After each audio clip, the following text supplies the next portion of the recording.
Card जो यहाँ की रखवाली करता है वो डॉन को आकर पकड़ लेता है, क्योंकि यहाँ तक आना सबको मना था। वो उस पर गुस्सा कर ही रहा था कि तभी अचानक जनरेटर बंद हो जाता है और धीरे धीरे कर पूरे शहर की लाइट जल जाती है। तो आगे जाके हम देखेंगे इस मूवी में क्या होता है। कहानी की शुरुआत होती है फ्यूचर यानी आने वाले वक्त के टाइम लाइट को दिखाते हुए, जहाँ मौसम के हालात काफी खराब हो गए हैं, क्योंकि सूरज की तरह ही जलता हुआ एक और सितारा आसमान में आ गया है, जिसकी वजह से जमीन पर रहते हुए लोगों को एक नहीं बल्कि 2 सूरज का सामना करना पड़ रहा है। इन लोगों को बचाने के लिए अंडरग्राउंड एक काफी बड़ा शहर बनाया जाता है, जिसका नाम सिटी ऑफ एम्बर होता है। यहाँ लोग रहना शुरू कर देते हैं और लोग यहाँ तकरीबन 200 साल तक रह सकते थे, क्योंकि इतने वक्त तक के रिसोर्सेज यानी वसाइल जैसे खाना वगैरह मौजूद थे। 200 सालों के बाद ही एम्बर शहर लोगों को जमीन पर जाने की इजाजत मिलेगी, और वो भी एक खास रास्ते के जरिए, जिस रास्ते का कागज पर एक नक्शा बनाया जाता है और 7 जरूरी बातें और असूल लिखकर एक ब्रीफ केस में बंद कर दिया जाता है, क्योंकि जब लोगों ने यहाँ से जाना था 200 सालों के बाद तभी वो खोलना था। फिर ब्रीफ केस तैयार करके मेयर के हवाले कर दिया जाता है और वक्त गुजरने के साथ साथ नए आने वाले मेयर को दिया जाता है। अब ऐसे ही काफी सालों तक चलता रहता है, पर एक दिन मौजूदा मेयर की मौत होती है तो ये ब्रीफ केस आगे किसी को भी नहीं दिया जाता, बल्कि इसे एक जगह पर रख दिया जाता है। एक किस्म का लोगों ने उसे भुला ही दिया था। अब यूं ही काफी साल गुजर जाते हैं और एक दिन ब्रीफ केस अपने आप ही खुल जाता है। एम्बर शहर की मौजूदा सूरत हाल को देखते हैं, जो अब एक जनरेटर पर चल रहा है, पर मुसीबत ये जनरेटर भी जल्दी खराब होने वाला है। साथ ही खाने पीने का सामान भी काफी दिन से खत्म होता जा रहा था। एम्बर शहर में हम एक स्कूल को देखते हैं, जहाँ जब सारे बच्चे अपनी पढ़ाई पूरी कर लेते हैं तो एक पार्टी रखी जाती है, जिसमें हर एक बच्चे को एक पर्ची निकालनी होती है। पर्ची पर बहुत सारी जॉब्स के बारे में लिखा हुआ था, और जो पर्ची जिस बच्चे के हिस्से में आएगी उसे वही जॉब करनी होगी सारी जिंदगी। इसमें हर तरह की छोटी से बड़ी जॉब्स शामिल थी, और सबसे ज्यादा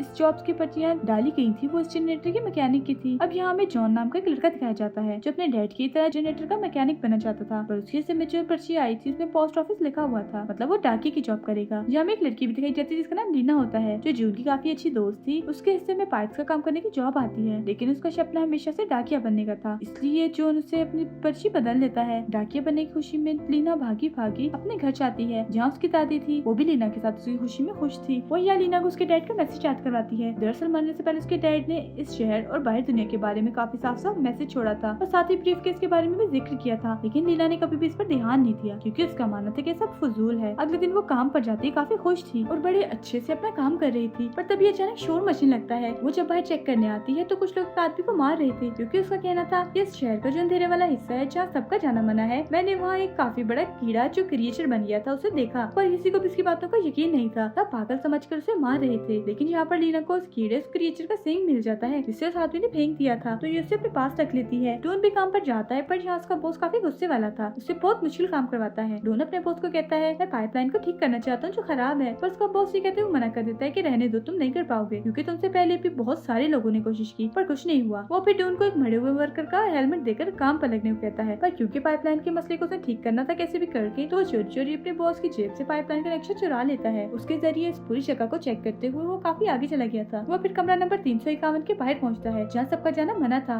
और यहाँ आकर तो उसकी लगन और बढ़ जाती है। साथ ही वो काफी हैरान भी था, क्योंकि इस तरह का कोई भी कमरा नक्शे में था ही नहीं, तो इसलिए वो अपनी खोज जारी रखता है। ये पाइपलाइन काफी बड़ी थी, कोई भी नहीं जानता था कि ये कहाँ तक जाती है। आगे बढ़ते हुए एक ऐसी जगह पर पहुंचता है जहाँ पर खाना रखा जाता है, और वो ये देखकर काफी घबरा जाता है कि खाना काफी हद तक खत्म हो चुका है। तब इधर फोर्ट कार्ड जो यहाँ की रखवाली करता है वो डॉन को आकर पकड़ लेता है, क्योंकि यहाँ तक आना सबको मना था। वो उस पर गुस्सा कर ही रहा था कि तभी अचानक जनरेटर बंद हो जाता है और धीरे धीरे कर पूरे शहर की लाइट जल जाती है। हर तरफ अंधेरा छा गया था। अब जनरेटर को फिलहाल तो ठीक कर दिया जाता है, लेकिन सब जानते थे कि वो ज्यादा टाइम तक चलने वाला नहीं है। इसी रात लीना अपनी दादी के घर जाती है और उनसे ब्रीफ केस के बारे में पूछती है। दरअसल जब ये ब्रीफ केस का सिलसिला चल रहा था तो लीना के दादा भी मेयर थे, और उन्हीं की मौत होने के साथ ही ब्रीफ केस आगे किसी को भी नहीं मिला। वो ब्रीफ केस को ढूंढती है, जो उसे मिल तो जाता है, पर वो नहीं जानती थी कि आखिर इसके साथ करना क्या है। अगले दिन जब लीना मेयर के पास जाती है तो वो खाने के डिब्बे छुपा रहा था, जिसे वो देख चुकी थी। मेयर यहाँ कुछ लगी तस्वीरें लीना को दिखाता है, जिसमें उसके दादा की तस्वीर भी थी, और उन्होंने ये ब्रीफ केस पकड़ा हुआ था। अब उन लोगों के ऊपर हालात खराब होने लगते हैं, क्योंकि अब उन्हें खाने पीने और दवाइयों की तंगी से गुजरना पड़ रहा था। अब लीना डॉन से मिलती है और उसे वो सींग देती है, जो उससे बड़े कीड़े यानी क्रिएचर का था, जिसे आदमी ने फेंक दिया था। डॉन सींग लेकर अपने डैड की मदद से पता चलाता है कि ये असली है कि नहीं। उसके डैड के पास काफी जानकारी थी इस बारे में, पर उन्हें भी समझ नहीं लगती कि आखिर किसी कीड़े का संग इतना बड़ा कैसे हो सकता है। वो फिर डॉन की मदद करने से इनकार कर देते हैं, क्योंकि वे नहीं चाहते थे कि वो इस शहर के बारे में ज्यादा खोज करे। उसके डैड से भी मदद ना मिलने पर लीना उसको वो ब्रीफ केस दिखाती है, जिसमें फटा हुआ कागज का एक टुकड़ा, एक प्लेट और एक कांच का टुकड़ा मिलता है, जिसमें एक निशान बना हुआ था। वो फटे हुए कागज के टुकड़ों को जैसे ही जोड़ती है उन्हें शहर से बाहर जाने का रास्ता मिल जाता है, यानी बाहर दुनिया में जाने का, क्योंकि ये वही नक्शा था जो शुरुआत में ब्रीफ केस में रखा गया था। और उस रास्ते तक जाने के लिए इन्हें कमरा नंबर 351 से गुजरना था। ये लोग अब जैसे ही वहाँ जाते हैं तो एक आदमी को पाते हैं, जो उन्हें देखते ही वहाँ से भाग जाता है। उसने अपने हाथ में खाने के डब्बे पकड़े हुए थे जिन्हें भी वहीं गिरा देता है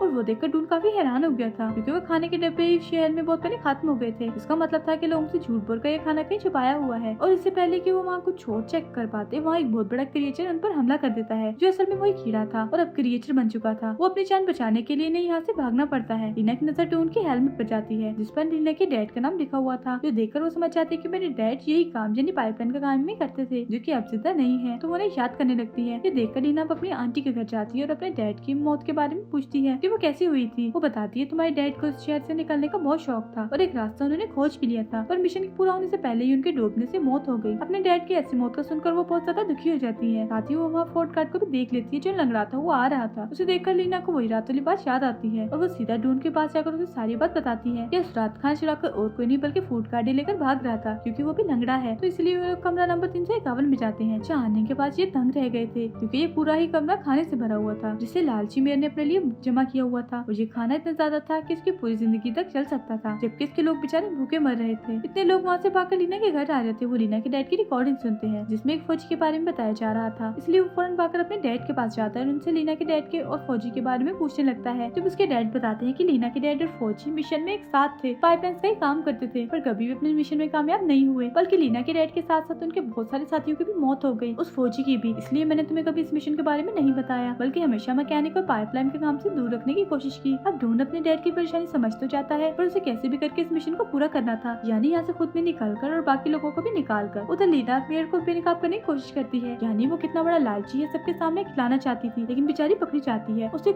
मेयर नहीं पकड़ा था पर तभी यहाँ की लाइट्स बंद होना शुरू हो जाती हैं, जिस चीज का फायदा उठाकर लीना घर का पैच चुराकर भाग जाती है, जिस वजह से लीना और डॉन दोनों को क्रिमिनल यानी अपराधियों की लिस्ट में टॉप पर डाल दिया जाता है। वो लोग अब मेयर के पैच और ब्रीफकेस से मिले कांची रूड़े को एक साथ जोड़ते हैं जिससे वो मुकम्मल हो गया था और इस पर वो निशान बन गया था जो जनरेटर रूम के दरवाजे पर भी बना हुआ था। उन्हें लगता है शायद जो इस कमरे की चाबी है वो कमरा नहीं खुलता। फिर जब नक्शे पर लिखी हुई जरूरी बातों को लेना पड़ती है तो उसे पता चलता है कि उन्हें एक अलमारी को हटाना है और जैसे वो अलमारी हटाते हैं अंदर एक खुफिया जगह पर बहुत सारी अलमारियां पड़ी हुई थी। वो फिर दूसरे सोल को पढ़ती है तो उसके मुताबिक व्हील को घुमाने लगती है जिससे सारी अलमारियां एक तरफ और जनरेटर रूम एक तरफ हो जाता है। एक खुफिया दरवाजा जैसे खुलता है ये एक और अंडरग्राउंड शहर में आ पहुँचते हैं। यहाँ एक लंबी सी नदी मशीनरी की बहुत बड़े टुकड़े के साथ जुड़ी हुई थी। दरअसल ये सारी अलमारियां यहाँ इसलिए नहीं थी कि इनमें सामान रखा जाएगा बल्कि इसमें बैठकर लोग यहाँ से जाएंगे। इस सोल के मुताबिक इन्हें कंट्रोल रूम में जाना था और अभी यहाँ उस बेहतर कांच के टुकड़े को एक चाबी की तरह जैसे इस्तेमाल करते हैं तो कंट्रोल रूम का दरवाजा खुल जाता है। अंदर आकर ये बहुत सारे बटन को देखते हैं जो यहाँ की सारी मशीनरी को कंट्रोल करते थे। बताई की जरूरी बातों के मुताबिक ये जैसे व्हील को घुमाते हैं बटन दबाते हैं तो मशीनरी अपने आप ही घूमने लगती है, लेकिन वो सी बटन के लिए तब बढ़ती है जब पानी का प्रेशर बढ़ता है और शहर की लाइट सब तेज तेज काम करने लगती है। अचानक से प्रेशर इतना बढ़ जाता है कि पाइपलाइन टूट जाती है जिससे अब सैलाब आने का खतरा था। मेयर जब सारे लोगों के साथ खड़ा हुआ था तो वहाँ पर सब हिलने लगता है, चिंगारियां आकर गिरने लगती हैं, जिससे मेयर समझ आता है कि मेरा राज सबके सामने आने वाला है और ये शहर भी सैलाब की वजह से तबाह होने वाला है। इसीलिए वो एक ऐसे कमरे में चला जाता है जहाँ पानी नहीं आ सकता था, लेकिन एक बहुत ही बड़ा क्रिएचर वहाँ आकर मेयर पर हमला कर देता है और उसे फौरन निगल जाता है। पानी का प्रेशर बढ़ता ही जा रहा था तो सारे सिस्टम को ठीक करने के लिए डून का बॉस वहाँ आता है और वो डून से कहता है कि पानी के प्रेशर को रोकने मशीन को ठीक करने के लिए हैंडल को पकड़े रखना है, जो काम जाहिर खतरनाक है पर लोगों की जान ऐसे बचा सकती है, तो तुम यहाँ से भाग जाओ, ये काम मैं कर लूंगा। अब हालांकि डून ऐसा करना तो नहीं चाहता था पर उसे जाना ही पड़ता है और उसका बॉस अपनी जान पर खेलकर हैंडल को पकड़े ही लगता है। अब यहाँ लीना, उसकी छोटी बहन और डून एक किश्ती में बैठ जाते हैं। पानी के प्रेशर की वजह से उनकी किश्ती वहाँ से निकल जाती है। वो लोग काफी आगे आकर एक ऐसी सुरंग में आ जाते हैं जहाँ बहुत ही अंधेरा था। इन लोगों को ठीक नहीं लग रहा था तो अपनी जान बचाने के लिए दुआएं करने लगते हैं। अब ये लोग काफी बड़े झरने से नीचे आ रहे थे, काफी तेजी से, उन्हें डर लग रहा था तो वो अपनी आंखें बंद कर लेते हैं। वो लोग जब अपनी आंखें खोलते हैं तो खुद को तालाब में पाते हैं। थोड़ी आगे जाने पर उन्हें रोशनी दिखने लगती है। रोशनी का पीछा करते करते वो आखिरकार जमीन पर आ ही जाते हैं, यानी बाहरी दुनिया में। पर वो यहाँ कर खुश नहीं थे क्योंकि यहाँ भी इतना ही अंधेरा था जितना कि अंदर था। फिर जैसे सुबह होती है, सूरज निकलता है तो उनकी आंखों में एक अलग ही चमक थी। वो बहुत खुश थे क्योंकि अब वो जमीन पर आराम से जिंदगी गुजार सकते थे और जिंदगी यहाँ मुमकिन थी। चलता हुआ सितारा यहाँ से जा चुका था। उड़ते हुए परिंदे को जब देखते हैं तो उनका पीछा करते करते काफी बड़े गड्ढे के पास आ पहुँचते हैं जिससे काफी नीचे एम्बर शहर को देख पा रहे थे, लेकिन फासला इतना ज्यादा था कि इनकी आवाज वहाँ नहीं जा रही थी। तब इन्हें एक आइडिया आता है। लीना उस रास्ते का नक्शा एक पत्थर पे बांध के नीचे फेंक देती है जिसे ढूंढ के नेट उठा लेते हैं और इससे सारे लोग वहाँ से बाहर दुनिया में आकर बच जाते हैं। इसी के साथ ये कहानी यहीं पर खत्म हो जाती है।